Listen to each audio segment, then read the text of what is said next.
اوف كورس ماي دير، اوف كورس نوت يا حماتي. ايه هي اللغة؟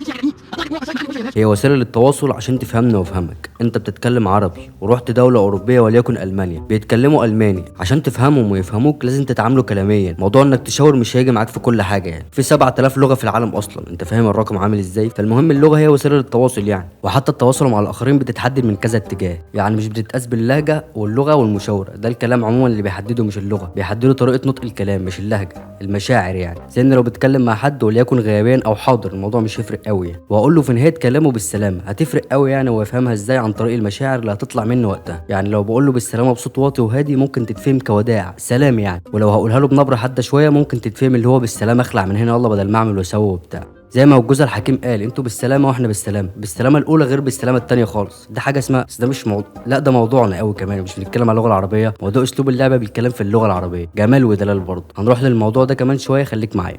وطبيعي انك تلاقي تعدد في اللغات في بلدك، وعادي يعني ممكن حد من بلد تانية بلغة تانية ظروفها حكمته انه يعيش في بلد اهلها مش بيتكلموا نفس اللغة اللي هو بيتكلمها، بس كده كده هيتعلم عشان الامور تمشي. Streich Holz. Nice. Holz. تمام.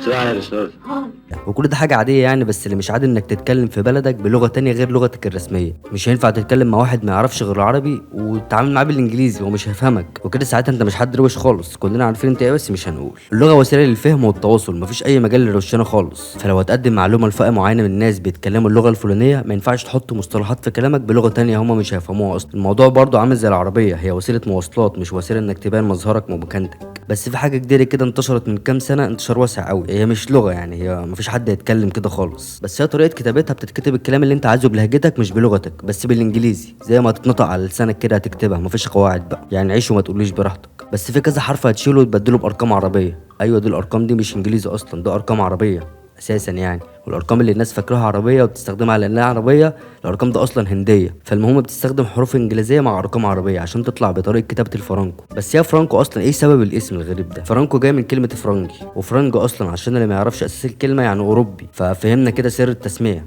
ولها مسمى تاني برضو يعني بس مش في مصر، واسمها عربيزي، دي مفهومه نصها عربي ونصها انجليزي. لها مسمى كمان اسمه عربتيني، ودي يعني عربي ولاتيني لان الحروف الانجليزيه اصلا لاتينيه اساسا يعني. طبعا اللغات في الوقت الحالي ده محدش بيستخدمها اصلا، والاستخدام اللي داير هو استخدام اللهجات. يعني لو جينا نبص للغه دلوقتي هتلاقيك مش بتتكلم لغه عربيه 100%، بتتكلم اللهجه بتاعت بلدك. برضو اللغه العربيه مش سهله خالص على عكس باقي اللغات، يمكن اللغه العربيه صعبه التعلم كمان قوي جدا. لغه تحس فيها حاجه غريبه كده، الكلام بالنسبه للناس الاغراب عن اللغه وما يعرفوهاش حروفها مش منفصله كده وداخله في بعض، كل حرف له اكتر من طريقه يتكتب بيها حسب موقعه يعني، اول الجمله غير نصها غير اخرها. لغه فيها 28 حرف مفيش فيهم واحد مكرر، ده برضه مع مراعاه ان ممكن نزود عليهم اختلاف اللهجات زي الجيم والجيم، كل حرف بيتكتب وبيتنطق عادي، مفيش حاجه اسمها سايلنت او مكتوب بس ما بيتنطقش، كل حرف نطقه هو. الفرنسي مفيش حرف الراء هو غي، والاسباني مفيش حرف الفي هو ب، ومفيش حرف اله كمان يعني. لكن انت هنا كل حروفك كامله اصلا يعني من الالف للياء، مفيش حرف ناقص يعني، كل حاجه موجوده، هتلاقي فيها كل حاجه كل ما تشتهي. وكذا لغه برضو يعني فيها حروف تتكتب بس الحرف ده ما بيتنطقش اصلا. وبرضو في اللغه العربيه مفيش لخبطه كتير او فيها كتير، بس برضو مفيش حرفين بيدولك حرف واحد زي الاس والاتش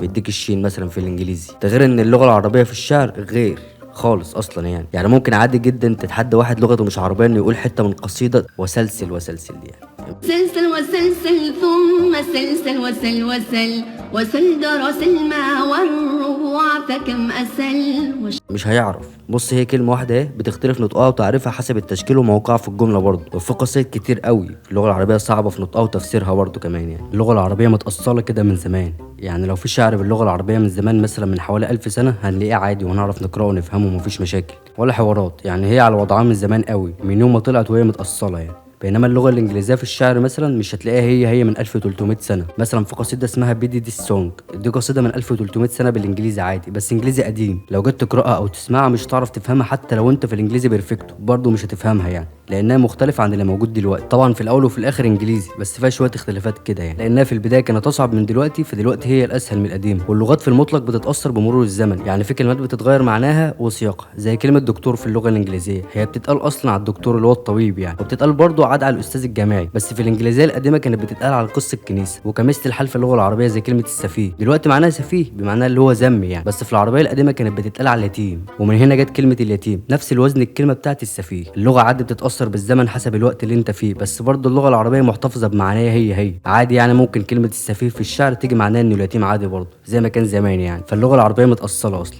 ازاي بدات اللغه العربيه؟ فيها اختلافات كتير قوي يعني، ومش كل الناس تعرف هي بدات ازاي. الكلام داير ان اللغه العبريه ان هي قبل اللغه العربيه، بس الكلام عليه جدل كتير، فالمصدر الاول مش معروف برضه لاختلاف الاراء يعني. بس هي لغه فخمه والله يا جدعان وعظيمه قوي. انت عندك في اللغه هنا اكتر من خط زي الرقعة والنسخ، فاهم؟ طريقتين مختلفين تماما، كل طريقة غير التانية في الكتابة، كل طريقة لها مميزاتها الخاصة. لغة عظيمة بجد، اللغة الوحيدة من ضمن اللغات اللي فيها حرف الضاد، ودي برضو عليها جدل واختلاف في الآراء، ممكن بسبب الدبل دي في الإنجليزي مثلا، بس هي برضو لغة الضاد يعني، فافتخر بيها بقى. أكبر عدد كلمات في اللغات دي فيها 12 مليون و302 ألف و912 بالظبط يعني. كل كلمة واسم ليها أكتر من طريقة وأكتر من نطق. أنت لو جمعت اللغة الإنجليزية على الفرنسية على الروسية على الأسبانية على كام لغة تانيين مش هيجيبوا مليون كلمة أصلا. حتى أنت لو فضلت عمر فوق عمرك عشان تعرف كل كلمات والمعاني اللي موجودة في اللغة العربية مش هتلحق تعرفهم كلهم برضه. الأسد مثلا لوحده عنده 500 اسم بحالهم كده لوحده يعني، والجمل أو الإبل أو الناقة شوف دول 3 أسماء بس، إنما هو عنده أصلا 1000 اسم. أنت متخيل؟ وكذا حاجة غير دول. ومش ده بس، عشان لو فضلت أدي أمثال مش هنخلص يعني، عايزين 500 حلقة. الشعر في اللغة العربية غير خالص أصلا يعني. تعال بص كده على الكلام ده. ألوم صديقي وهذا محال، صديقي أحبه كلام يقال، وهذا كلام بليغ الجمال، محال يقال الجمال خيال. من النظرة الأولى على الكام بيت ده ممكن تقول إن الكلام عادي والتشبيهات مش قد كده يعني. عندك حق. بص تاني على ترتيب الكلمات كده، ممكن تقرأه عادي زي الترتيب اللي أنت متعود عليه، وممكن تقرأه من فوق بطريقة رأسية يعني. بص مش هتلاقيه في لغة تانية. تعال أديك مثال تاني كده. مودته تدوم لكل هول، وهل كل مودته تدوم؟ كلام برضو يبان عادي ومفيش تشبيهات قوية يا صاحبي. مش معنى ان الشعر ده جامد ان يبقى فيه تشبيهات قويه، لا خالص. بص انت ممكن تقراه زي ما انت عايز برضه، مش افق وراسي. ممكن تقراه من اليمين للشمال، وممكن العكس عادي، الشمال لليمين لو حابب يعني، هيدي نفس المعنى ونفس النطق عادي خالص. شوف جمال ودلال والله يا جدعان. وزي ما قلت من شويه احنا اصبحنا بنستخدم اللهجات اكتر ما بنستخدم اللغه، وهي الناس اتعودت اصلا على استخدام اللهجات لغايه ما الموضوع اللغه في حد ذاته بقى صعب اساسا. استاذ ابراهيم نصر لما كان بيعمل برنامج الكاميرا الخفيه كان في مقلب من ضمن المقالب اللي في الموسم ده بعنوان مطعم اللغه العربيه. المفروض ان اللي بيتعمل فيه المقلب ده داخل المطعم، وفجاه ابراهيم نصر بدور الجرسون يعلق يافطه مضمونها ان الكلام من بدايه الساعه 6 الكلام في المطعم ده بقى اللغه العربيه الفصحى. وطبعا اللي بيتعمل فيه المقلب مش هيعرف يعمل كده، والموضوع هيبقى صعب عليه، وهنضحك بقى وكده وبتاع. هي دي كوميديا بس كوميديا سودا او عادي يعني. كله اصبح في الوقت الحالي بيتكلم باللهجه. مش هينفع اروح سوبر ماركت اتكلم باللغه العربيه الفصحى، الناس هتفكرك شارب حاجه او في حاجه غلط او بتصور مقلب، المهم هتتضرب يعني في الاخر يعني. ده يدل ان الناس خلاص بتستخدم اللهجه اكتر من اللغه الاساسيه، واللهجه اصلا في حد ذاتها جايبه كلمات من الشرق على كلمات من الغرب، كذا حاجه كده يعني، وبقت لهجه مش لغه يعني. وبعدين اللهجه اسهل اصلا في اللغه العربيه، مثلا اللاتي واللاتي وهذان وهذا. في اللهجه بقى بتستخدم دول وده، مخاطب غائب اي حاجه بقى هتيجي معاك يعني سكه. اما بقى الفرانكو بدا ازاي اصلا؟ من النت والالعاب للشارع او الواتساب. هو مش هينفع يبقى موجود اصلا في الشارع، مفيش حد يقول السلام عليكم في الاول خالص زي ما كله عارف، عشان الجيمرز العرب زمان ما كانش فيه في اللعبه اللي بيلعبوها لغه عربيه، فمش هيعرفوا يفهموا بعض، فبيتعاملوا بالانجليزي في عربي كده يعني. ومش بس موضوع الالعاب يعني، موضوع الرسائل بين الناس وبعضها من مختلف انحاء العالم. اصل المكالمات الدوليه غاليه، ليك واحد صاحبك عايش في دوله تانية هتكلمه مكالمه ياخد من رصيد ياما وكتير، بس لو بعت رساله مش هياخد من رصيد كتير قوي يعني. بس المشكله هنا مفيش لغه عربيه، فهنبدلها بمزيج من اللغه العربيه والحروف اللاتينيه. ودي يا معلم بقى مفيش قواعد، هي اللي هيتكتب هيتقرا بس كده، وهي وسيله تواصل يعني. بس خلينا نفتكر ان ده كان للجيمرز يعني، كان لزوم افتقاد اللغه العربيه. لكن طالما اللغه العربيه موجوده في واتساب مثلا او في السوشيال ميديا عموما يبقى نتكلم باللغه دي. ناس كتير بتفهم الفرانكو، بس ناس اكتر بقها بيتعوج لما تقراه، وبيحسوا ان هم بيقروا طلاسم مثلا او تأتأة بقى وايه ما تعدش قوي يعني. فنتكلم عربي يا جماعه او انجليزي يعني، نحاول نفك الشفره عادي مفيش مشاكل، بس التأتأة دي ما تنفعش. ومن الفرانكو جت حاجه اسمها اختصارات لكلمات او جمل في اللهجه، زي مثلا A7A ودي الاعتراض يعني، وزي مثلا AA ودي اختصار لكلمه السلام عليكم،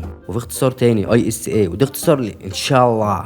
ده بس ده مش فرانكو يعني، ده تقريبا خليجي، ما علينا هو ده يعني. ولازم ما ننساش يا جماعه ان اللغه وسيله للتواصل بس يعني لو مش هفهمك باللغه دي ما تتكلمش معايا بيها وبس كده. لو عجبك اللي بقدمه عادي جدا تدوس سبسكرايب، مش هيحصل اي حاجه، ممكن تدوس لايك، ولو عايز تدي كومنت قشطه. ويلا صباحكم ومساءكم لذيذ.